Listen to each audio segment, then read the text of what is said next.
Investigation Committee, which is based here in Oklahoma City and chaired by Charles, to bring out what we can of a much broader and more accurate picture of what really happened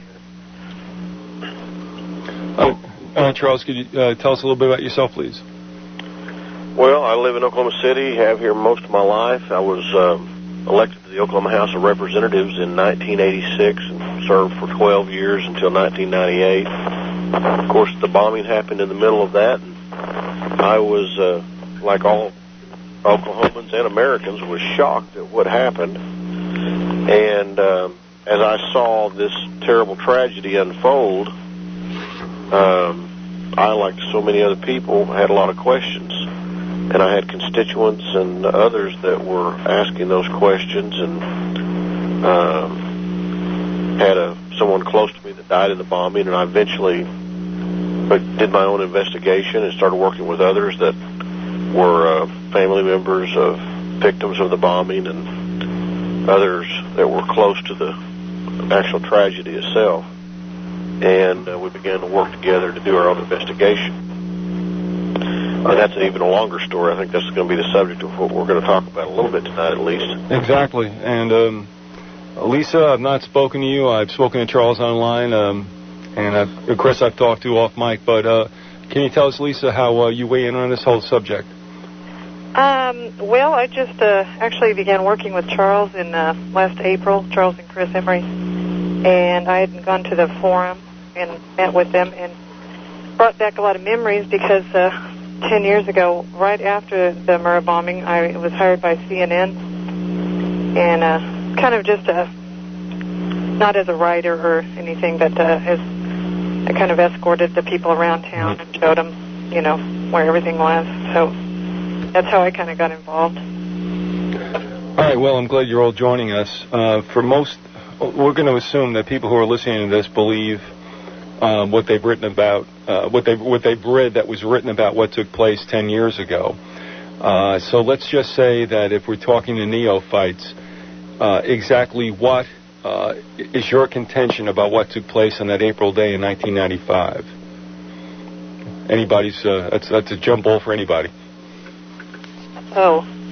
I'm sorry, ask that question again, please. I was going to say most people, we're going to assume that people who are listening to this believe what they saw in the papers about what took place. Right. And maybe, I don't know, and I don't think you guys do, but I'm going to assume you don't. Otherwise, we would not be having this conversation. So what is the contention as far as you folks with what is the mainstream story about what took place that day? Well, of course, the mainstream story is pretty simple. The federal government has claimed that Timothy McVeigh pulled the truck up in front of the building all by himself, and with some minor help from Terry Nichols, who, according to them, helped build the bomb in Kansas. And then McVeigh drove the truck all alone to Oklahoma City and pulled it up in front of the Murrah building, blew up that building and killed all those people. And there's only one little small piece of truth in that story that they've perpetrated on the American public, and that is that Tim McVeigh was involved in the Oklahoma City bombing and was driving the truck when he pulled it up in front of the Murrah building that morning. What they have covered up, intentionally covered up, is the fact that there was somebody else in the truck with him as he pulled it up in front of the building. And there were a number of other people involved in this plot to carry it out.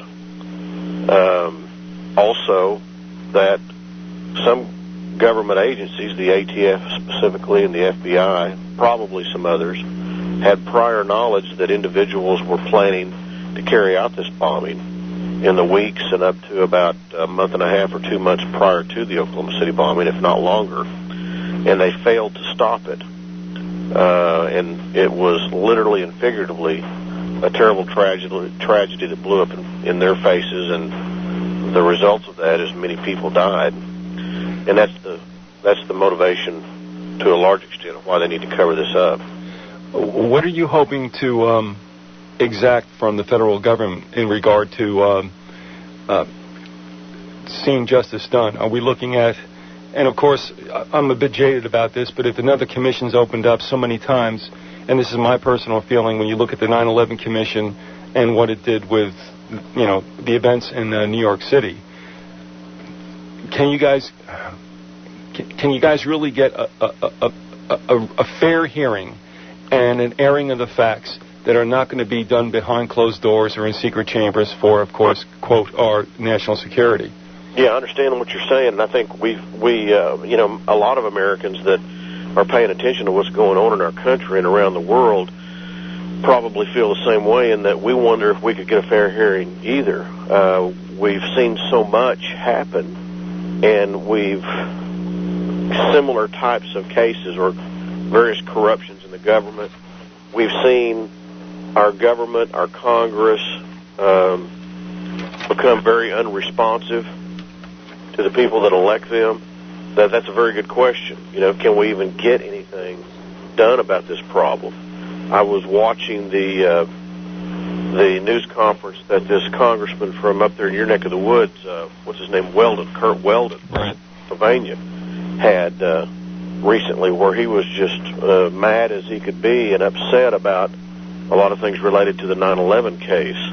And I remember him saying in that press conference, I don't remember his exact words, but basically he said, I don't feel very comfortable or have much confidence in calling on Congress to have yet one more commission to investigate the 9/11 commission for their failures and other things related to the 9/11 and the problems that he was mentioning in that press conference. So he said he was throwing his support behind the Inspector General doing an investigation. Well, that's the problem we've got today. Who do you turn to?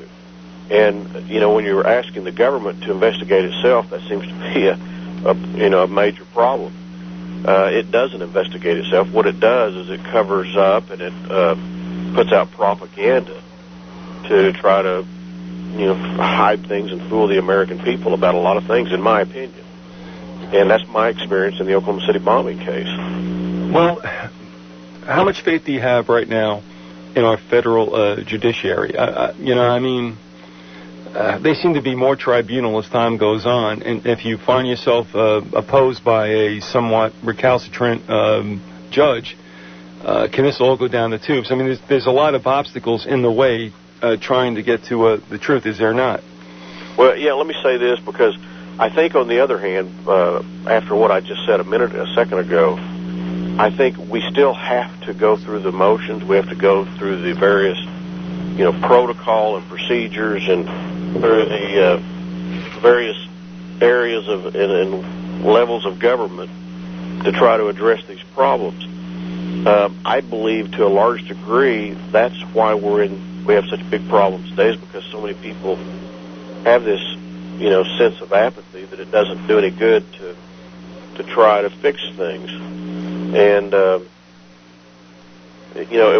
what else can we do? Mm-hmm. We can have radio shows like this and talk to the media, but until enough people get involved and start demanding that their elected officials address the issues that they want them to address, or kick them out of office and put somebody else in their place, we're going to get the same kind of government we've had for a long time. Well, two things. We have to do something.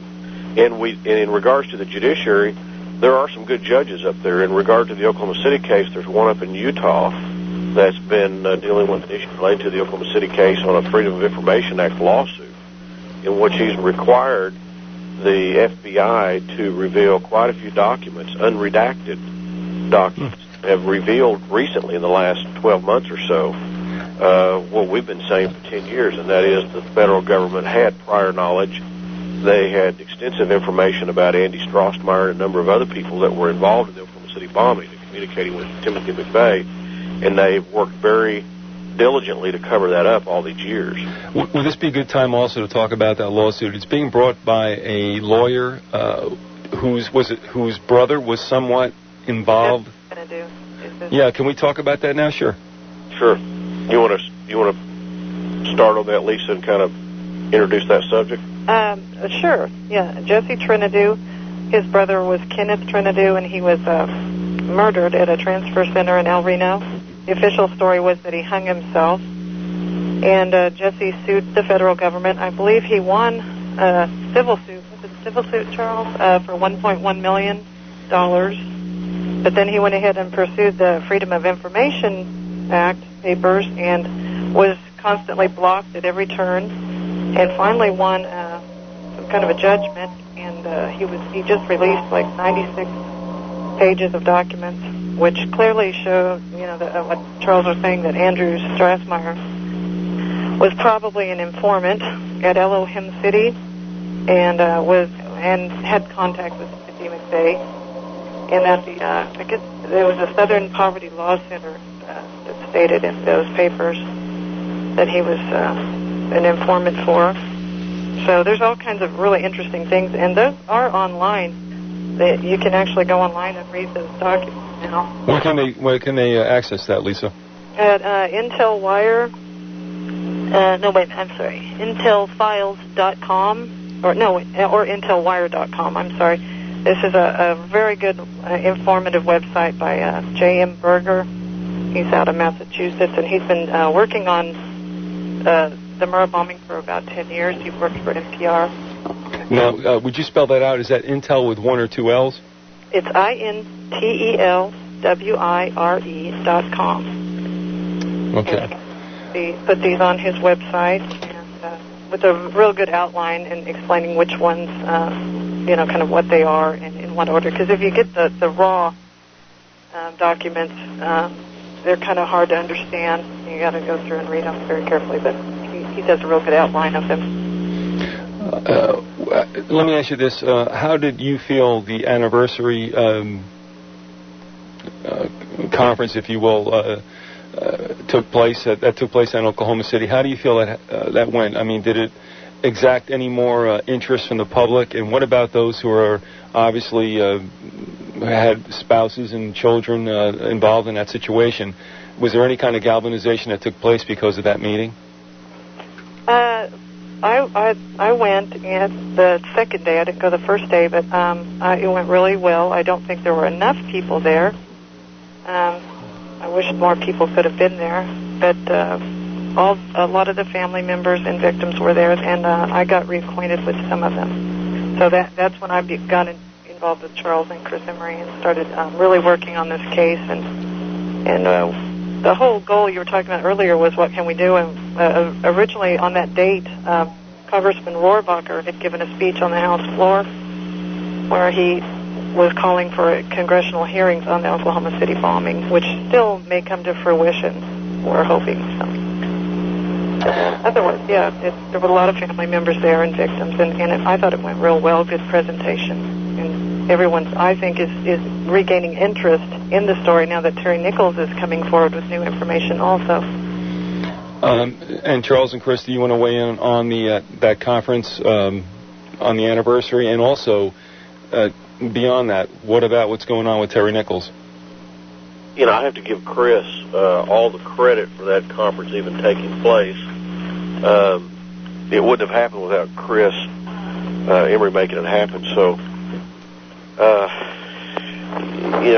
there's some people that have come along after those of us that got started in this in the very beginning and just about ran ourselves ragged and to death trying to fight this battle, and Chris is at the top of the list. So what it's helped do is continue to keep the cover-up of the Oklahoma City bombing, in a public sense, out in front of the public, I should say.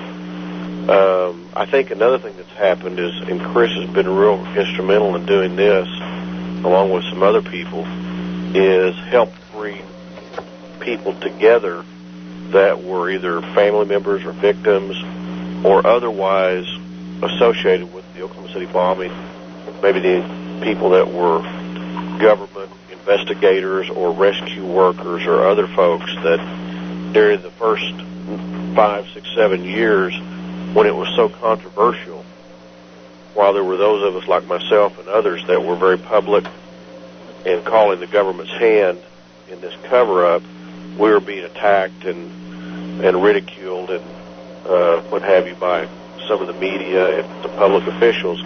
It acted as, in confusing a lot of people. So Chris and others have helped bring those people together over these last few years, bring together those people and help them to understand what's really happened in this case with the government covering it up and telling a lot of those folks just flat-out lies about what's happening with the bombing. A lot of those family members and victims and others really believe the government was, being honest with them and doing the right thing. And it's been a tragedy within the tragedy for a lot of those people to realize that they've been fooled and that they've been lied to and that fraud has been committed, even in the face of their loved ones being slaughtered in this case. So a lot of emotion that has been real difficult to work through the last 10 years. Let me interject at this time that, folks, if you're listening, whether it's real-time or in the archives, you can go to the website www.okcbombing.org and find out a lot about the information about which we'll speak today and more, without a doubt. You're also able to, if you wish to, instant message us at AOL. You can use this address, WDCF1350. You can also email me at Vyzygoth@hotmail.com. That's VYZYGOTH.com to pose a question, and I'll definitely interject that. And if you wish, I know it's on your dime, but you can call at 352-567-1009. That's 352-567-1009. We have with us today Chris Emory, Charles Key, and Lisa Gariani, and we're talking about the Oklahoma bombing that day on April 19th, 1995, when the Murrow Federal Building experienced an explosion that killed 168 people. Again, the second half of the question that I posed was, what's going on with Terry Nichols, and what information is he giving out that might change the complexion of the matter? I think Chris Emory's on the line now. I'll defer that actually to Lisa. She's been keeping up on it. What I do know is that basically, and I'll preempt here before Lisa gets on, that Representative Rohrabacher has attempted to have conversations with Terry, and I've talked to a couple of his, one of his siblings, and who's been very close, trying to communicate with him, but we found out that the FBI is insisting on being privy on all of the conversations, which clearly shows that they have a vested interest in vetting out the truth. It is consistent with how they've treated this case from day one. But I do want to qualify that statement and let your listeners know that if it wasn't for the assistance of the local, the county, the state, and the federal level on a lot of different officers that have come forward that were honest and very forthright and very upset on how this case has been treated, we wouldn't be where we are today. It's the top-level decision makers that are choosing to continue to corrupt the investigation of this. Lisa, do you want to continue on with your findings with the Nichols? Oh, feedback? Sure. The question referred to what Terry Nichols was trying to say or coming out with? Is that what the That's correct. Okay. Well, basically, these two people named Stephen Dresch and Angela Clemente apparently had information that they obtained through an informant that was placed next to Terry Nichols in his cell, named Gregory Scarpa. And there was another one, I forgot his last name. But anyhow, Gregory Scarpa was the main informant, and he got out the information that Terry Nichols had that stash at his home in Kansas that was not found by the FBI 10 years ago. So they found out the location. And the main thing, though, that what Terry wanted to emphasize when he came out with this information was that there would be certain fingerprints found on the cases of nitromethane, which is additive, so I guess an ampho bomb that amplifies the effect of an ampho bomb. And there was a case of nitromethane in there. And he said that when they got this out of the hiding place, that Roger Moore's fingerprints and possibly Karen Anderson's fingerprints would be on the package, because he was saying that's where the ingredients came from. So that was something the FBI took them quite a while to get this information, even though these two people called congressmen, they called the FBI, they called everyone they knew, and finally got someone to listen to them. They went up there and they did get in there and find the, I believe it was blasting caps and then the cases of nitromethane. But they confiscated the cases very quickly, claimed publicly, I think his name was Jeff Lanza out of the FBI out of Kansas, claimed quite publicly that the case was closed and they didn't care what Terry Nichols had to say, and they weren't going to investigate this case any further. So we will probably never get to know whose fingerprints were on anything.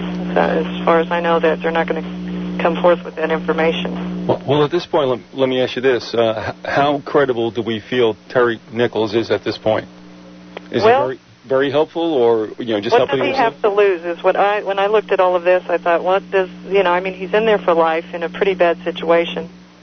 So I don't think he's at the point where he has anything to lose to go ahead and come forth with some information.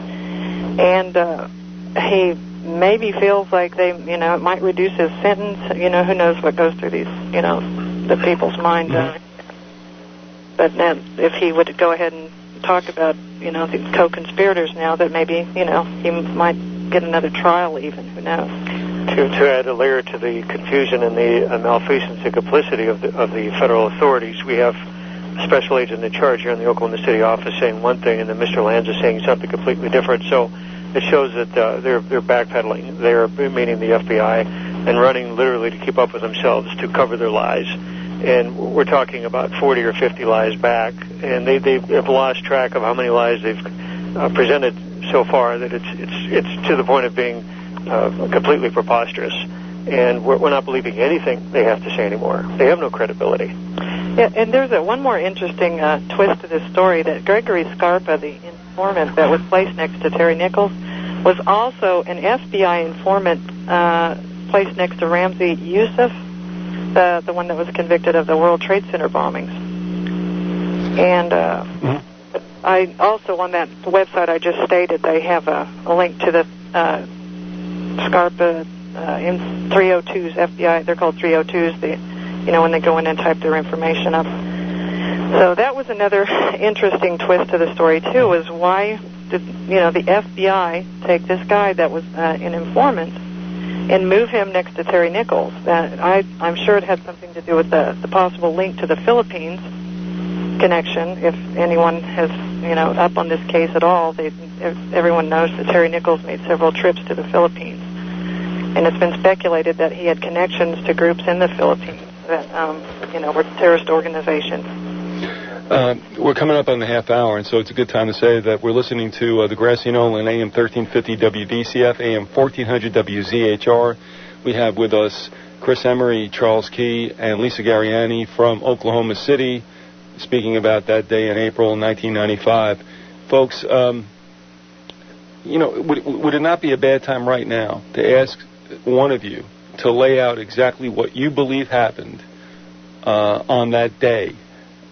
Regardless, of course, we if you listen to the show, you're not believing the mainstream take. Can I ask you to tell us what you think took place and who was involved?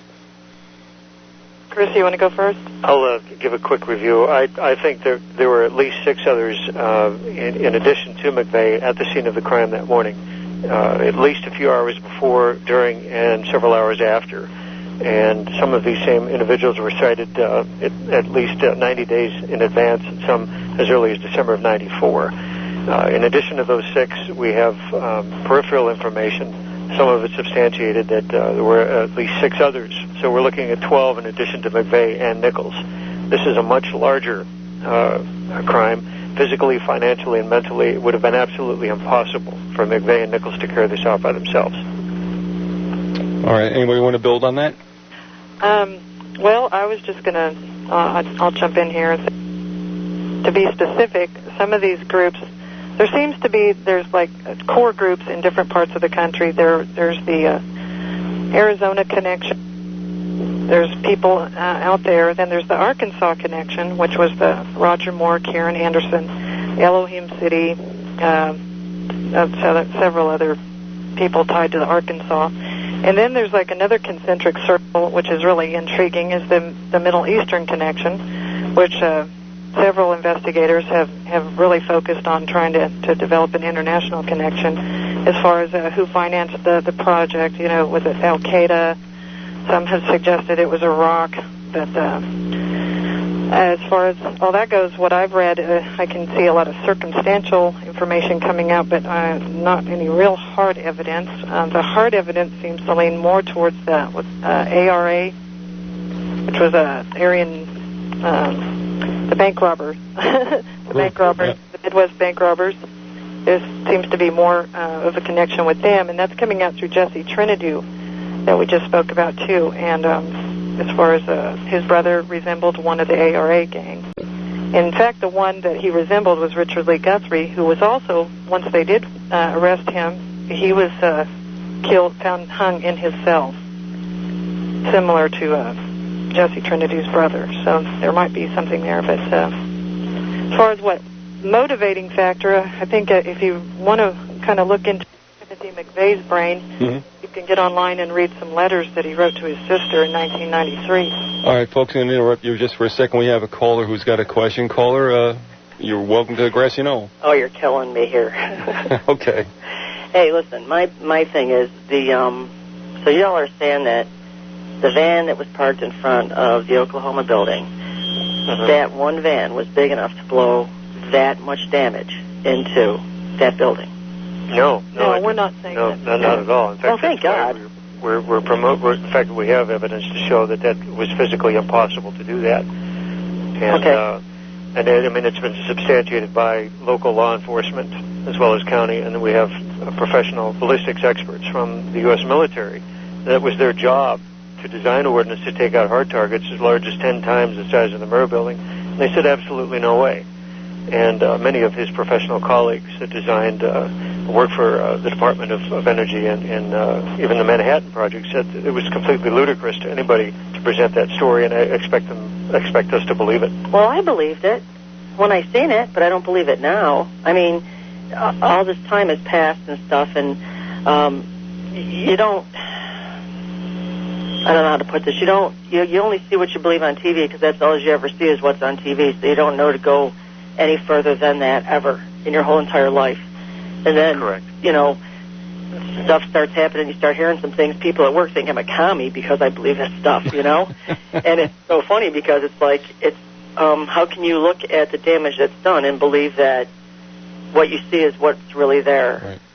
So, anyways, I just, I'm glad that there's other people out there that, like, it never even occurred to me that the Oklahoma bombing, where there was ever any connection, like, to a terrorist, like, 911 and all that kind of stuff, until the other week I was talking to Keith, and he brought it up, and I was like, I wouldn't even taken that walk until somebody said something to me, and then I started thinking about it, and I went, it doesn't make sense. It just doesn't. And I don't know, who you're all supposed to get in contact with, or... There's a wonderful book that Charles... I'm having a really hard time hearing you guys because my computer's not working. It's called The Final Report. It's called the what? You can go online. Yeah, I'm trying to. And order the book. Okay. It's a really valuable resource for, catching up on this case, if anybody that just has no idea about all this stuff we're talking about. Lisa, that's called The Final Report. Final Report, got it. Okay. All right, well, listen, I'm going to go. Go to Charles's website. And, something, I'm on... I've got Google bombing. up. Hang on a second, and I'm at OKC building, but I don't know what website y'all are at from there. OKCbombing.org. Right. Is the website where you can get that book, and it's a very good book. Okay. It can kind of get you up to date. I'm going to head over there now. Oh, good. Hey, peace be with y'all. We thank for that call. All right, going back, where should we pick up to the point where... Actually, I'm asking you, what do you think happened, and can you give us a timeline? I was just mentioning about Timothy McVeigh's letter to his sister. Okay. And that would be a good resource to start if someone's fresh off on this case. Go online and look that letter up that he wrote in October of '93 to his sister, where he clearly states that he was pulled out of a line, a big group. The official story was that he didn't make it into the special forces and that he left. But what Timothy McVeigh wrote to his sister was that he was chosen to be one of the elite group that was going to perform black ops. And that part of his duties would be flying heroin. It was in the letter, flying heroin out of somewhere. I can't remember. I don't have it in front of me. And then one of the second line of duties he had would be assassination. And in the letter, he almost sounds kind of disappointed that this is what's going to happen to him, but he's in it and he knows he can't get out. So it's a real interesting letter, though, and it gives you a kind of a look inside where Timothy McVeigh was coming from at that point in time. Do you guys believe that Timothy McVeigh definitely knew what he was doing, that he knew he was that he was the plan, perhaps? Do you believe that he might not have known that he was only part of a bigger plan? In other words, as that caller just said, he pulls up that Ryder truck or whatever with the info bomb, but that isn't going to make that whole building blast out. So, am I right in suspecting that perhaps there were things laid into the building that he had no idea were there? I would find that hard to believe that he's pretty well on his way to, he had agreed to, I feel like, this is just my opinion, that he agreed to do this project, whatever organization he was working for at the time. And I would think that they would have a blueprint of such an operation so fine-tuned that I can't see how anybody wouldn't be able to know, how the whole thing was put together. And considering who he was spotted with by very credible eyewitnesses, and some of your listeners aren't aware, the FBI refused to accept their 302 witness statements in the Denver office because they would have had to turn it over to the defense counsel during the discovery. So the FBI's whole treatment of this thing, which is absolutely abhorrent, is the fact that, well, if we don't accept the documents, they simply don't exist, which is, it's crazy. Just bald-faced right there. We know that they were covering it up.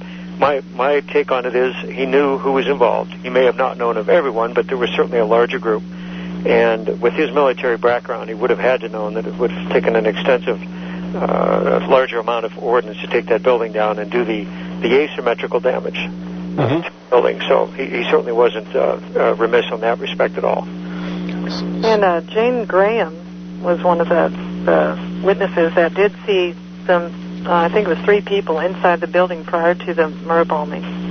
They had wires, and she had stated that they had some kind of blueprints or floor plans, and they were placing something in the underground garage area. And I believe, Chris, if I'm right, that her statements were not allowed either. Is that correct? Oh, yeah. She wasn't even called as a witness either in the federal trials or the multi-county grand jury. There again, they just ignored the fact that these witnesses existed. So, Well, all right. Now I'm a little confused. The thing is, Chris, you stated that McVeigh, and I may be wrong about this. You think McVeigh unilaterally knew everybody that was involved in this?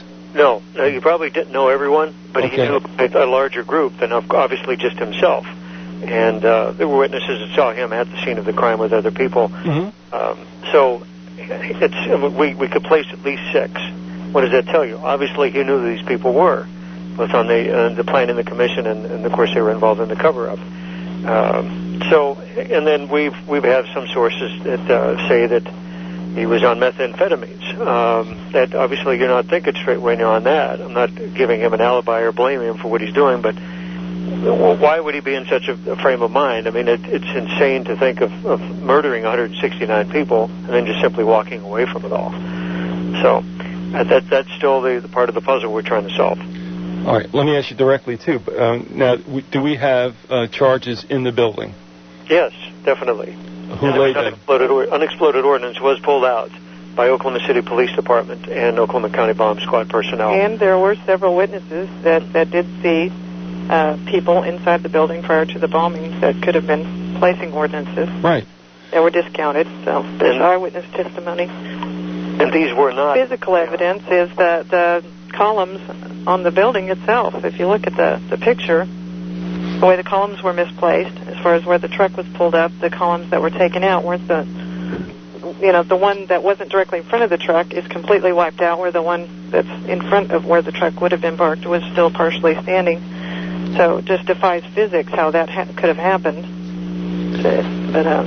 Was that do you folks believe, and I know this might be speculation on your part, and I understand that, but it seems to me that building was supposed to come totally down. One, is that your belief also And two, again, who are the perps who might have laid those charges? Are we talking about our own federal government? I really can't say for sure if it was anybody in the federal government. We have people that were informants that knew of this in advance. So in a capital murder, if you're involved in the planning commission or the cover-up, you're all equally complicit. To literally nail somebody in the federal government, we can't do that. What we do know is that there was unexploded ordnance in there. So going on the first part of your question, yes, it was the intention of blowing that building up, the rest of it within 10 minutes after the initial blast. There were switches on that ordnance that were damaged in the initial blast, and that's why it didn't happen. Thank God. Else we'd had a larger loss of life. Mm-hmm. It's all guesswork as far as that goes. And there is another book that was written by Timothy McVeigh's cellmate, David Paul Hammer, called Secrets Worth Dying For. Now, how much credence you can give a book like this is one thing, but it's a very interesting book because he does go into kind of detail of what he says Timothy McVeigh said about the charges that were placed in the building. And what he states in the book is that I guess a foreign person, they don't say him by name, I think they give him a pseudonym, but was hired or contracted by one of the special ops people that Timothy McVeigh was working with, is what it says in that book. So, but that's a kind of hard to find book. It's pretty obscure, but I found it to be interesting.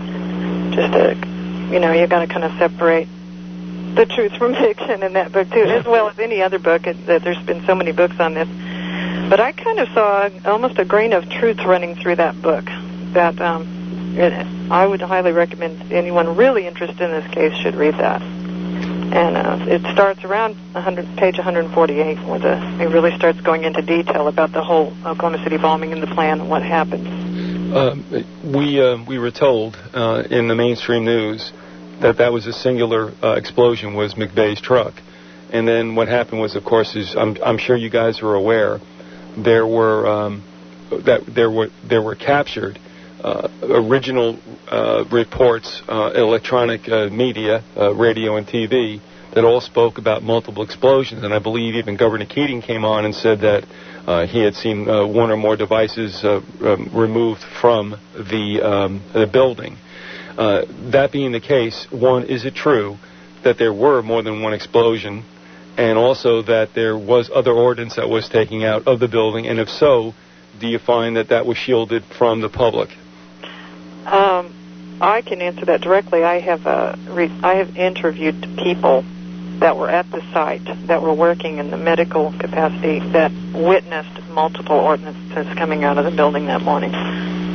So being removed undetonated. Several witnesses that they don't want to reveal their names, but they have come forward and stated what they saw coming out of it. Okay, so we have ordnance that was not detonated being taken out.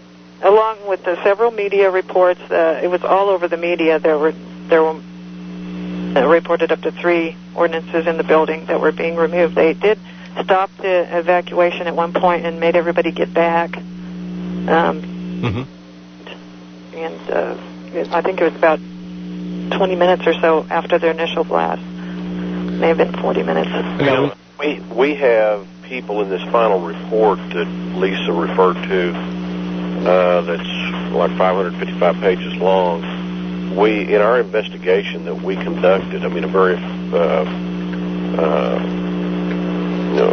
professional investigation where we took affidavits from people, some of those written affidavits, some of those video affidavits, people that were, like Lisa just mentioned, that were rescue workers, people that were paramedics, people that were in the triage center.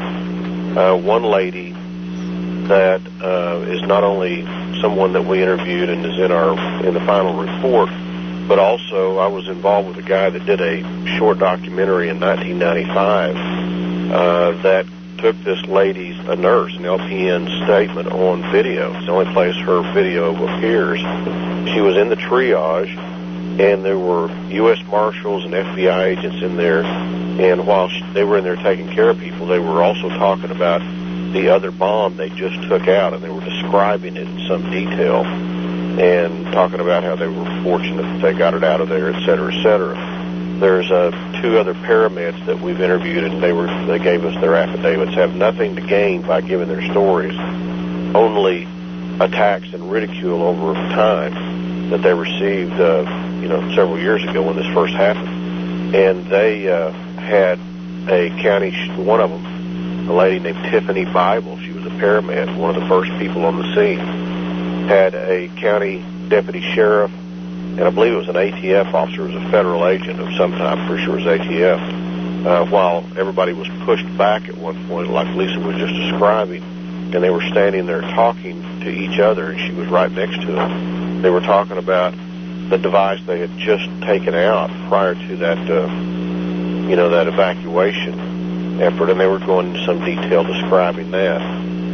So, there's a lot of proofs of other devices, eyewitness accounts, but there's also the great body of evidence from experts that have world recognition as being experts in this field, and these fields that would be necessary to make a determination of what kind of damage was done to the building by what type of explosive devices. And it's very clear that there had to be other devices used to do that damage. The amount of damage and the pattern of damage, 2 very important and 2 different things. The amount of damage and the pattern of it. Well, since we've been told on the mainstream news one story, and since we all otherwise know a different one, that there is a discrepancy, what do we make of that necessarily?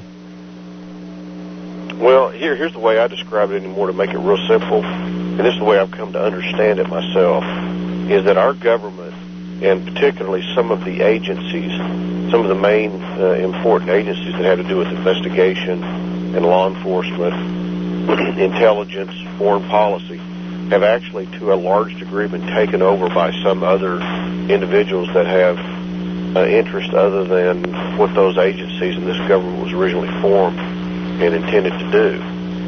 And I think more and more people are coming to realize that, but there's still yet not enough people that have lost their illusion of this government still working for their best interest. And I think it's important to understand, because this is the way I see it, most FBI agents, most federal employees, most law enforcement people, even at the state and local level, are good people. They're trying to do the job that they were hired to do. But there's some element within our government, particularly at the federal level, that does not have the American people's best interest in mind. And to a large degree, we've been taken over by some force, some organization.